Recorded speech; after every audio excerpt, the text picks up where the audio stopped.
I'm Mary Toner and I live in Derry in Northern Ireland. In February 2010, I was diagnosed with primary breast cancer, and my treatment at that time was 6 rounds of chemotherapy, 25 sessions of radiotherapy, and then a hormone drug for 8 years. In 2020, I then discovered that I had secondary breast cancer diagnosed in the stomach, which is quite unusual. I was started in June 2020 on a cancer inhibitor oral chemotherapy. It was successful for 14 months, and unfortunately then there was progression into the bladder, which meant then I had to start again on intravenous chemotherapy, of which I received 6 rounds. That unfortunately didn't work, and I then received hormone injections for 3 months, which also didn't work. I was then placed on another oral chemotherapy drug, which provided, unfortunately, quite serious side effects, so I had to be discontinued on that drug. And then quite recently, my wonderful oncologist decided to test me for a mutation called P1K3CA. I was positive for this mutation, which let me access a completely new approved drug. And I will next week be starting my 6th round of it. And again, it's an oral chemotherapy drug along with the hormone injections. And my last scan, I'm pleased to say, revealed gave me a stable result for the first time in 12 months. I heard about the work that NIHR did along with Patient Engagement, initially through a support group. So I volunteered to be involved in the checking of patient documents for a clinical trial. I was asked then, would I get involved in an insight session?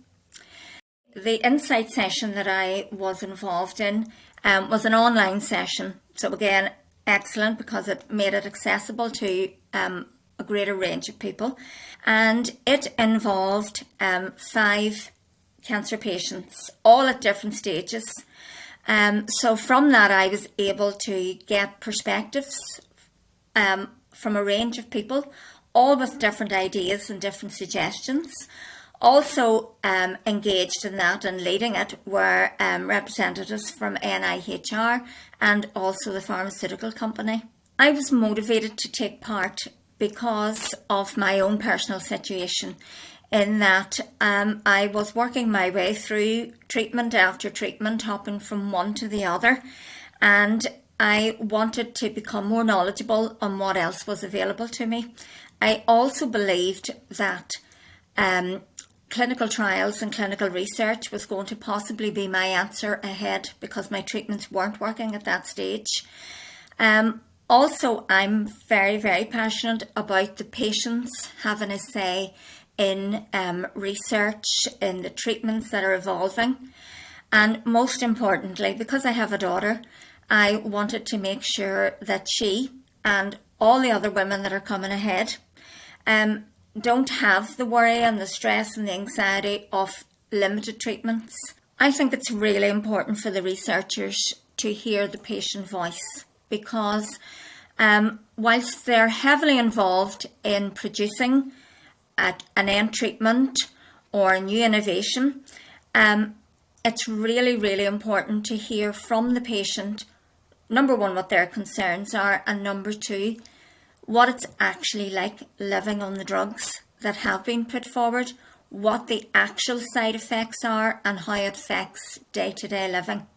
I felt by taking part, I gained a lot of knowledge, because it let me have a greater insight into the innovations maybe that were coming along through the pharmaceutical companies. It also, again, has helped me become more determined to make my voice heard. And if someone asked me, should I get involved in this process, I would absolutely say, totally, straight away. enroll now, see how can you get involved. Do not be afraid of it. It is in no way daunting. As I've said, totally welcoming. You feel good that you are getting your opinions out there and that you are trying to shape future drug treatments in even a very small way.